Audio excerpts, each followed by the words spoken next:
ও মা, দেখো চারিদিকে কি সুন্দর সর্ষে ফুল ফুটেছে। আমি কটা সর্ষে ফুল তুললাম, তুমি আমাকে পকোড়া করে দেবা। আরে বাবা, ঠিক আছে, করে দেবো তোকে সর্ষে ফুলের পকোড়া।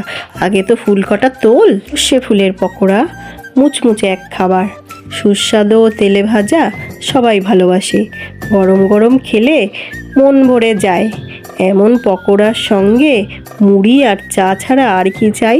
আজ বানাবো মুসুরির ডাল বাটা দিয়ে সর্ষে ফুলের পকোড়া। তুমি মিক্সারের ভেতর ভেজানো মুসুরির ডাল, কাঁচা লঙ্কা, পেঁয়াজ, রসুন, আদা সব দিয়ে বেটে নিয়েছি, নারকেল দিয়েও বেটে নিয়েছি। তারপর ওই মিক্সারের মধ্যে একটু বেসন দিয়ে নুন হলুদ দিয়ে গুলিয়ে নিয়ে তাতে দিয়ে সর্ষে ফুলগুলোকে ডুবিয়ে সুন্দর করে সাদা তেল দিয়ে ভেজে তুলে নেব। তো খুব মুচমুচে হয়েছিল খেতে। তো আমার মেয়ে একটা খেয়ে দেখুক কেমন হয়েছে। তো মেয়ে খেয়ে তো বলছে মা খুব মুচমুচে হয়েছে, খেতেও ভালো হয়েছে।